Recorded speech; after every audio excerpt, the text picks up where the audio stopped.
Good morning, everybody. This is episode number 6 with Raymond and James's Real Country Jukebox podcast. How you doing today, Raymond? Man, I'm doing great. How about you? I'm doing good. Yeah, I ain't quite as pumped up as I was last Friday. I didn't have nothing going on this morning like when I heard those albums from last week. So Yeah, he didn't come out with another one this week. No. He had 75 songs on that one, so I thought maybe he came out with another one this week with 80 songs. Yeah, you're right about that. So, but no, I ain't got much going on this morning. So I got you. How about I'm I'm a little tired. I went and saw, pretty much straight from work, went and saw the Malpas Brothers last night. Shocker. And they were awesome as always, and then getting back late from New Bern and stuff like that. So I'm a little tired, but I'm getting some coffee in me and ready to talk about some country music. I heard that. That sounds like fun, man. I cooked some steaks last night and just tried to get into 1923. I was just on episode 2, but started dozing off toward the end of it, so I might have to go back and watch some of it. Yeah.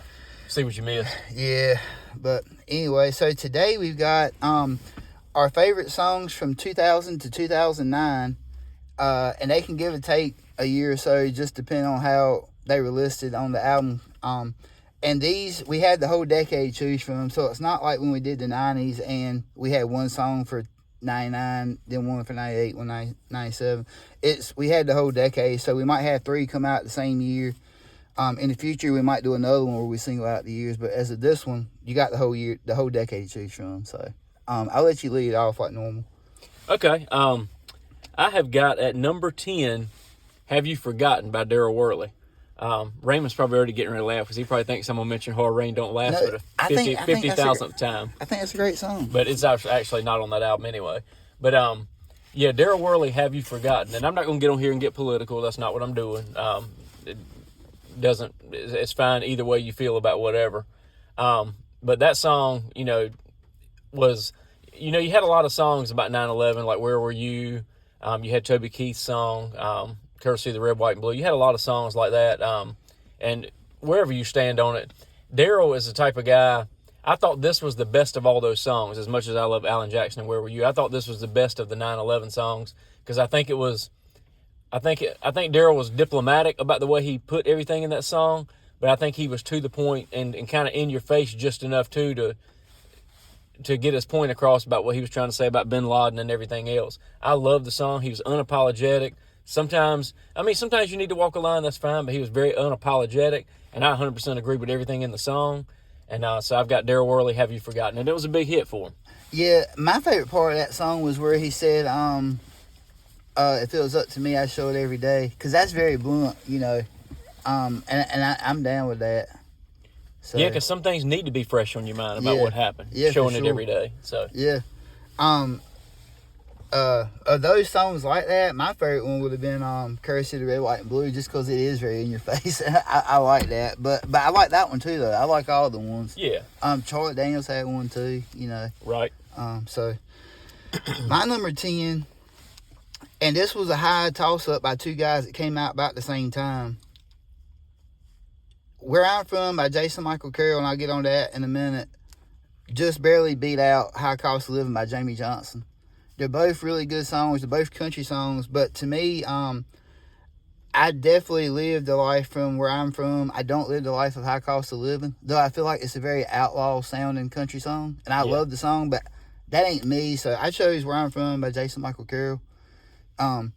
I feel that he had several songs come out about the same time, and from everything in that song I can relate to, And my favorite part about it is at the end where the guy that he was talking to in the fancy suit and everything told him, like, "Yeah, I actually grew up just like you, I've been where you're at," sort of thing. Yeah. And this is a job, what I'm doing right now, but this is not where I've always been. Yeah, that's right. And I can respect that point of view too. But it's just a simple song, and it was a good country song at a time when music was changing. You know, and he weren't talking about the normal topics that come up in every country song that was starting to come up at that time. Yeah. So, but that's about all I have for that. I'll add a little bit of something to that. Jason Michael Carroll, that song, if I had to do over again last week when we did our story songs, that would have definitely been in my story songs, because when he gets you right there at the end with you know, the little white church and the I married the homecoming queen and all that sort of stuff that fit the young guy on the flight and the older guy on the flight, that is a perfect story song. And if I had to do it over again, that would have definitely been in mine last week. And Jason Michael Carroll is an amazing singer, period. Yeah, and you know, another thing too, like, he's one that I don't know if people would still remember from that era, but people that I knew at that time period, everything that came on the radio, people, like, I remember specifically, I love this song, but me and my wife, we had just met about that time, and we loved that Living Our Love song. Me too. Alyssa Lies is a heck of a song, and it's very sad. I wouldn't want to listen to it every day, but that's a story song too. And then my dad used to like that I'll Sleep When I'm Dead song. I mean, every song he come out with, people, you know, they all loved it. So yeah, I'll Sleep When I'm Dead. You Can Sleep. That one gets you amped up. I like that. I like the speed of it. His new one gets me amped up. The one that he just came out with. But I mean, I'm assuming he just came out with it. I just heard it recently. Yeah, anyway, I think it was just a few weeks ago. Anyway. Number 9, I've got Austin by Blake Shelton. That might have also been the story song thing last week. I can't remember whether it was or not, but Austin, it seemed like there wasn't a whole lot of story songs for a little bit of period there. And when he came out with this one, I think it was 01. That one, that's just like a movie you want to watch. It's a movie in 3 minutes, basically, 3.5 minutes. But nice little hook, just a really good song. Everybody knows Austin by Blake Shelton, so I thought that was one of the hottest songs of the 2000s. Yeah, that is a good one. My number 9 is Modern Day Bonnie and Clyde by Travis Tritt. And to me, Travis Tritt's another one of those that's very unapologetic and makes music exactly. And the music he makes now, like the one with Chris, is it Chris Jansen? Chris Jansen, yeah. Okay, I always want to call him Chris Jameson for some reason. That's all right. But anyway, that new song's great. But Modern Day Bonnie and Clyde, man, it's just when music was changing, that song still sounded like he wrote it in '92. You know what I mean? Yeah. I mean, I love that song. And the video is hilarious too. Yeah. Yeah, and another thing that's funny is he was, you know, I drive a Firebird. My wife's redheaded, and we used to live in Richmond when we were working there. So it's a whole funny story with that too. Yeah. You know, that I think is funny anyway. I George Strait Raymond all the time because I'm always telling him he drives a fire engine red Firebird automobile instead of a fire engine red T-Bird automobile. But well, you can George Strait me anytime, man. What a better compliment could you get, right? Exactly. Number 8, I've got Diamond Rio's Sweet Summer. That was a hit for them, but not a monstrous hit like in a week or two and Mirror Mirror and some of those. But Sweet Summer, I love that mandolin. And that song takes you back kind of to the time like of growing up and stuff like that, if you grew up in the country. Sweet Summer. That's all I can really say about that one. It's just got Marty Rowe stretches out his vocals, and the harmony of Diamond Rio has never been stronger than it is in that song. And again, that mandolin is just so good. So I got Sweet Summer by Diamond Rio. Yeah, that's a good one. My number 8 is Run by George Strait. Oh, I love that. Yeah, I don't have a whole lot on that. It's just it's just a good song. I like it. But you know, a funny thing though about that song is, and I know he don't write all of his music, and I don't know which ones he does write, which ones he don't. But it's funny how there's always a girl in Dallas that he's trying to get to leave there. Like, does Fort Worth ever cross your mind? Run. I'm sure if I really sat down and thought about it, there's a bunch of them. George, you know, what went on in Dallas? Yeah, what is it about Dallas that you don't like, man? Yeah. Other than Jerry Jones. Yeah, I was about to say the same thing. Man. Or it could be Dak, you know. No, Jerry's all right. He's probably an all right person. He just makes poor decisions. Try to keep up with the Jones. Right. Number 7, I got He Ought to Know That by Now, Leanne Womack. I don't think that was a radio release either, but somehow it's probably of her B-side stuff. It's probably the most well known. It's just a good little story too. They will play it in Sam Jones Barbecue as well. If you go in there and sit down and eat, they will play that over the speaker. Man, but yeah, He Ought to Know That by Now by Leanne Womack. It's just a fun song, and I mean, it's Leanne Womack, man. Yeah, for sure. And you know, another funny thing about that is I always, whenever I go there, I always get 2 of my favorites, either Dolly or Hank Jr. every time on that little tag. You can't go wrong. No. My number 7's Overhead by Blake Shelton. Yeah. And we just went into this last week, so That's all right. I'm not going to say much else about it. It's just, I just love that story, man. All right, number 6. I got Love of a Woman by Travis Tritt. Travis Tritt obviously was really big in the 90s, you know, with Country Club and I'm Gonna Be Somebody, Help Me Hold On, you know, all that stuff. Here's a Quarter. And then he kind of like I said about Alan Jackson in a different podcast, those guys don't die out. That's not what I mean. But he kind of had, Travis Tritt kind of didn't really, I don't know if he even had anything on radio maybe for 3 or 4 years or whatever. Then he bounced back up there with, what's the one? Great Day to Be Alive, Modern Day Bonnie and Clyde and all that sort of stuff. And then right around that time he came out with Love of a Woman, which was my favorite of all of those. So it was kind of a resurgence for Travis Tritt. And I just think it's a cool video. He's got his wife in the video, you know, when he's on the bus with her, then he goes on stage sort of thing. Video adds to it a lot, but Love of a Woman by Travis Tritt.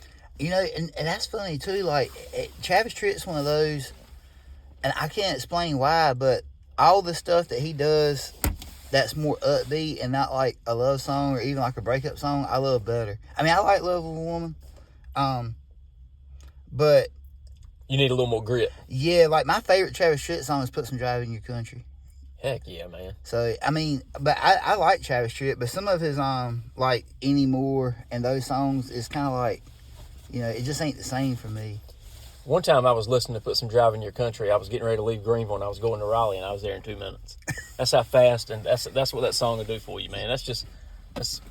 Man, I love songs like that. Yeah, you're right about that. My number 6 is Courtesy of the Red, White, and Blue by Toby Keith. You mentioned that. Yeah. Yeah, so I've already touched on that a little bit, but it's just very, it's definitely an unapologetic song about, you know, about his feelings and stuff. And, I don't know if this is true or not, but a little story behind that is, I read somewhere that he originally made that song to sing while he was overseas singing for, like, the troops and stuff. Yeah. And one of the, Marine lieutenants or, you know, whatever you want to call him was like, are you going to cut that? And he was like, no, I kind of just made it for y'all. He was like, well, you're not doing your patriotic duty if you don't cut that song. Because it's just, you know, everybody needs to hear it, not just us. So that's the story behind it. Yeah. Okay. And I don't know if that's a true story. That's just one that I heard. It seems pretty logical. But... All right, number 5. I've got Famous in a Small Town, Miranda Lambert. It's my favorite Miranda Lambert song. One of my favorite songs to play on guitar. Not that I am by any stretch saying I'm a great guitarist, but that's one that's fun to play and easy to play. And just, I think it's as good as Miranda is. And again, she's a boss.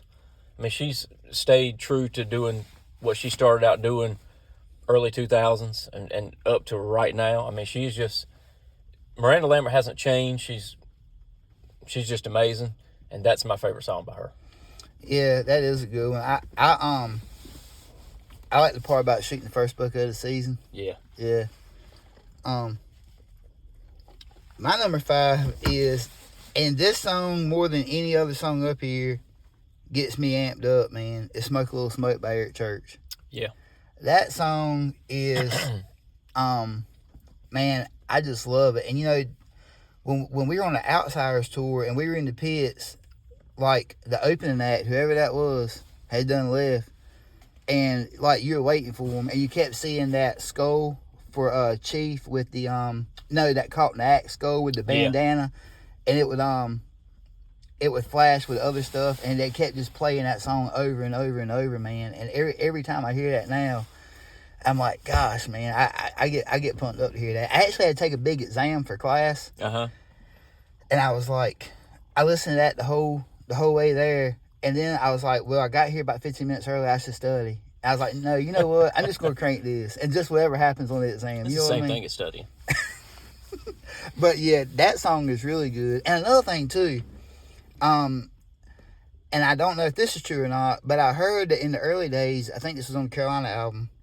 Actually, I'm sure it was, but anyway, when that some of his managers or whoever said it probably wouldn't be a good idea for him to cut it. It might be the end of his career, and he cut it anyway. I love that. about. I heard a similar about him. story to that. Yeah. Yeah, I mean, and I could be messing that up, but I think you're about right. That's kind of the story, and there's a music video for it too. So he went all out with it. And I think he had told the crowd, I mean, the management team or whatever, that, you know, y'all aren't out there when I'm doing the live show. They're responding to this. Yeah. You know, that sort of thing. Number 4 for me, I got Good Day to Run off the Hard Rain Don't Last album. Man, I mean... I'm not saying nothing. Go ahead. I know you're not. I love Daryl Worley. I've made that plain. And again, that's off the Hard Rain Don't Last album, which just will always make me think of Nashville and get me ready to go to Nashville on the next trip, you know, that sort of stuff. Video's awesome. I think it's got some of his family in it and stuff like that. And just out of everything on that album, that's the one you can probably crank up the most. It's just I can't say enough about it. Good Day to Run is just a really good country song. Yeah, it is. And you know, another thing too, I give you such a hard time about that album. It's so hard. Every podcast. Have you ever seen that meme of that boy in class and he's straining or whatever? That's me trying. Probably. That's me trying not to bring up Whiskey Myers. You fight the same battle. Yeah, because I know it's so contradicting. As are they country? Are they rock? What are they? You know. So I don't want to use them too much, but yeah, that's me trying not to bring that up in every song. Yeah. I mean, in every podcast. My number 4 is Small Town Southern Man by Alan Jackson. Good song. Yeah, and man, you know, I think of I thought about it then when it came out in the 2006 or 7 area, and I think about it now. You know, that song's always remind me of my granddad, man. You know, I cannot hear that song without thinking about him. That's awesome. Number 3, I got, some of y'all may never heard of him, but he's flown under the radar for a long, long time. He should have been a bigger deal. Kevin Denny, That's Just Jesse. I remember the first time I heard that on the radio, I thought, man, this is a very unique voice. It's a very Keith Whitley / even maybe some old school Joe Nichols type voice. There's a guy out now called Zach Top that has kind of that same sound too. But anyway, Kevin Denny just got that old school country voice. That's Just Jesse. Probably charted more than anything else he did. He probably only had 2 or 3 songs chart. But That's Just Jesse was my favorite Kevin Denny song. And I think, without question, one of the best 10 songs of that entire decade. Yeah, I'm going to have to go back and listen to that because, to be honest, that name sounds familiar, but I might be getting it mixed up with Jesse's Girl, that other song. But I don't know that I've even heard Kevin Denny, to be honest. He's really, really good, man. You know, and that is one reason why I enjoy doing these is because I learn new music, you know? Yeah. So, my number 3, and y'all may not have ever heard of this guy, but it's Troubadour by George Strait.